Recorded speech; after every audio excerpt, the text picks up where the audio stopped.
This is a question given in TS ESET 2019. The number of 2 microfarad 400 volts capacitors needed to obtain a capacitance value of 1.5 microfarad rated for 1600 volts. In order to get the capacitance value of 1.5 microfarad, so how many capacitors are needed? So that has to be find out, and the rated value should be 1600 volts. Now in order to get this 1600 volts, we need to connect 4 number of 2 microfarads in series.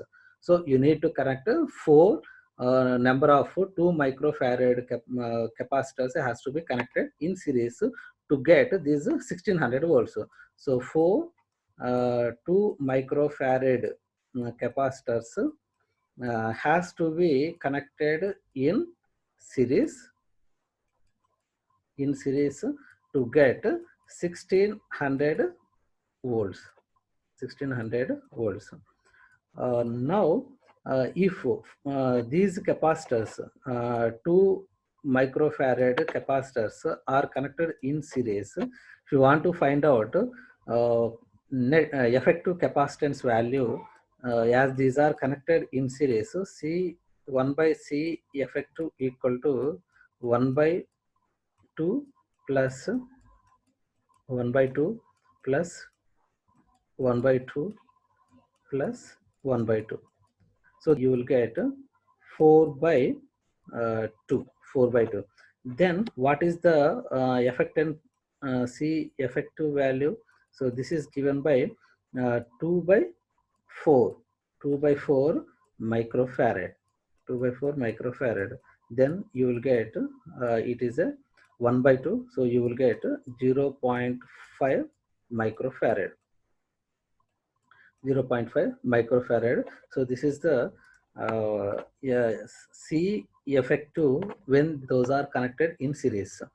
But we want 1.5 microfarad. 1.5 microfarad. So if you want to get 1.5 microfarad, these 0.5 microfarad has to be connected in parallel.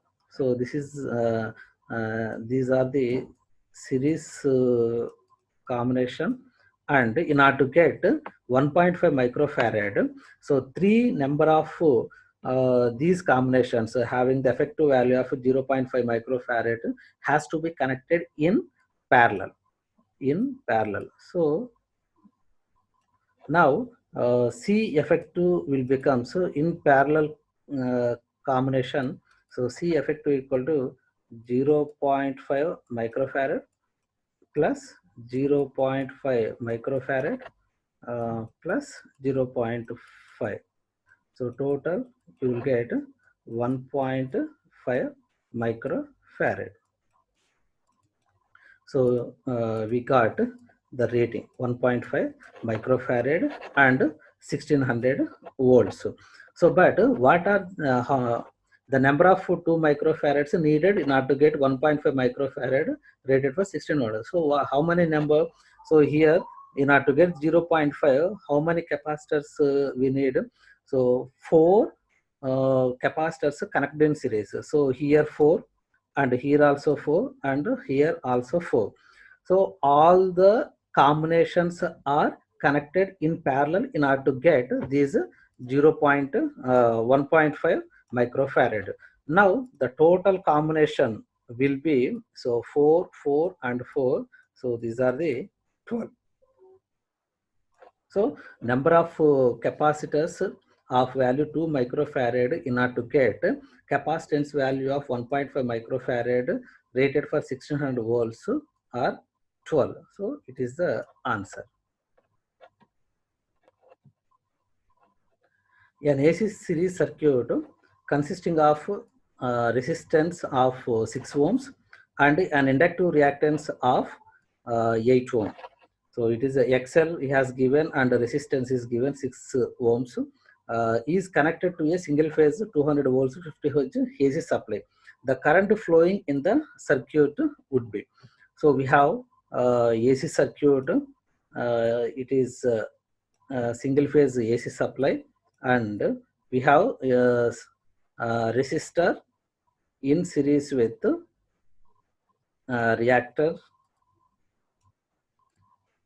So like this we have the circuit, and single phase it has a voltage 200 volts single phase supply, and it is 6 ohm, and it is inductive reactance of 8 ohm. So resistance it is given by R, and it is given by XL, inductive reactance, and this is the resistance and 200 volts.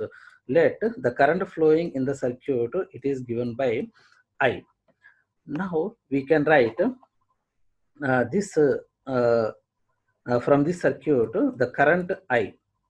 It is given by applying the KVL. You can write 200 voltage divided by this R plus JXL. So R plus JXL. So that is the impedance. So 200 divided by it is a Z bar.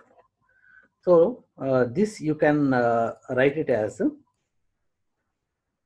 200 at an angle 0 degrees divided by Z at an angle theta. So this we have converted into polar form.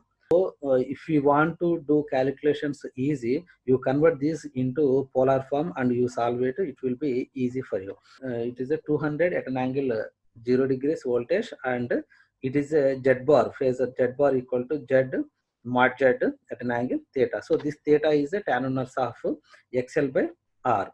Now we can write this as a 200 divided by Z bar. So Z bar it is given by root over 6 square. So that is a R square plus XL square. So we can write it as a 6 square plus 8 square at an angle 0. So in the numerator we have the 0, and in the denominator we have the theta. So it is a theta, which is nothing but here theta we can write it as a theta equal to tan inverse of XL by R.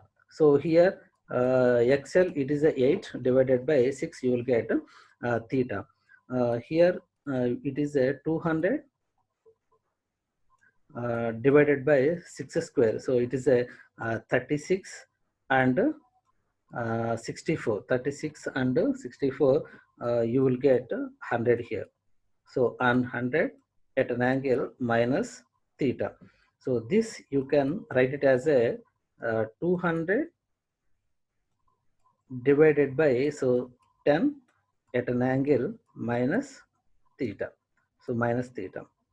Then we can write it as a 200 by 10. It is 20 at an angle minus theta. If you want to calculate this theta, so you can use this theta equal to tan inverse of XL where then you can calculate it. So here the current I equal I, it is given by current I equal to 20 at an angle minus theta. Now what is the current here? So current it is a 20. So it is the answer. The voltage and current in a circuit are given by 10 sine of omega t minus pi by 6, 10 sine of omega t plus pi by 6. So this is the maximum value of voltage. So V maximum, and it is I maximum, and these are the phases of voltage and current. Now we have to find out what is the power consumed in the circuit. So power consumed in the circuit, so it is given by P equal to VI cos of cos pi. So it is the power consumed in the circuit. So now this VI, it is a RMS value. So this I is also RMS value. So in order to get this V value, so you have to divide this 10 with respect to the root 2. So because VRMS equal to VM by root 2. So like similarly, for the current in RMS, this you can get it as a 10 divided by root 2. So we will get RMS values of voltage and current. Now you have to find out what is the pi. So it is the phase difference between the voltage and current. So this you can get it as a pi equal to, so it is a let it be, it is pi 2 and it is pi 1. Now the phasor difference, it is a pi 2 minus pi 1. Then you will get pi 2, it is pi by 6 minus of minus pi by 6. So this you will get pi by 6 multiplied by 2, you will get pi by 3. So which is nothing but 60 degrees. So now we have what is the RMS value of the voltage, RMS value of the current, and the angle, it is pi by 3. So all are calculated. Now the power consumed in the circuit, it is given by P equal to 10 divided by root 2 multiplied by 10 over root 2 multiplied by cos of pi by 3. Cos of pi by 3. So this we got it. Now, so this we can write it as a 10 multiplied by 10 over root 2 into root 2, you will get 2. This is 10 multiplied by, so cos pi by 3. So it is a cos pi by 3. So cos 60. So it is 1 by 2. Then you will get 100 divided by 4. So you will get, it is a 25 watts. So it is the answer, 25 watts. Fourth option is the right one. A station operates with a load factor and plant capacity factor of 0.75 with maximum demand of 100 megawatt. So you need to find out what is the reserve capacity of the station. Now, what is the load factor? So it is given by average demand on the station, average demand by maximum demand. So this is the load factor, and we can write plant capacity factor PCF. Plant capacity factor PCF equal to, we can write as a average demand divided by, it is a plant capacity. So this is the load factor and plant capacity factor. So load factor he has given, it is a 0.75. It is equal to average demand. This has to be find out. Average demand divided by maximum demand he has given, it is in terms of megawatt. So 100 megawatt. So from this we can write average demand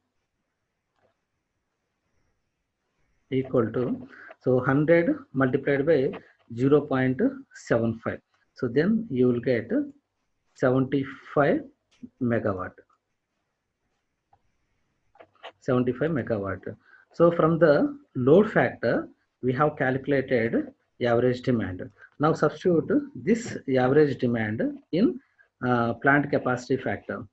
So here PCF, it is also given as a 0.75, and the average demand we have calculated, it is a 75 megawatt, and plant capacity we have to find out. So plant capacity now, it is equal to PC, it is equal to, so 75 divided by 0.75, then you will get 100 megawatt. You will get 100 megawatt. Now, what is the reserve capacity? So that has to be find out. Reserve capacity RC, it is equal to plant capacity minus maximum demand. This gives the reserve capacity of the plant. So plant capacity, it is 100, and maximum demand also 100. So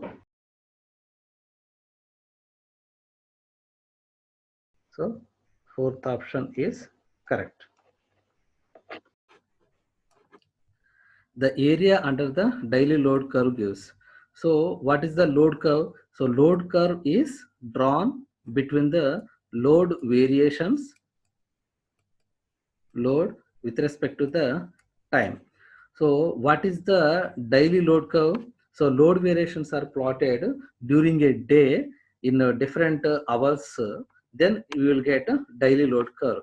So if it is plotted during a month, it will be monthly load curve, and if it is plotted during a year, then it will becomes the yearly load curve. So let us consider the daily load curve, and the variations in the load. So let it be like this.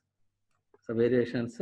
Now, if you find out the area under this load curve, the area under this load curve, so this gives the energy generated per day. Energy generated per day. So area under daily load curve gives the energy generated per day. So it is taken in terms of hours. So to T in hours, and it is taken in terms of kW. So y-axis and x-axis, and if you want to get the area, so definitely you have to divide this entire region into small portions, and you have to calculate what is the area of individual portions. If you want to get the area of that, you have to multiply this kW and y-axis with x-axis, it is the hour. So you will get in terms of kWh. So it is the energy generated per day. So second option is the right one. An industrial consumer has a load of 1500 kilowatt at 0.8 power factor lag for 12 hours and 1000 kilowatt at unity power factor for 12 hours during a day. So what is the daily load factor?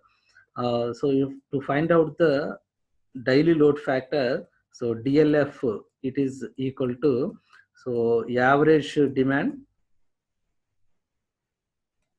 in a day, average demand in a day over maximum demand. It is a maximum demand. So now what is the average demand? We have a load of 1500 kilowatt for 12 hours and 1000 kilowatts for 12 hours. So average of these two, it will be 1500 plus 1000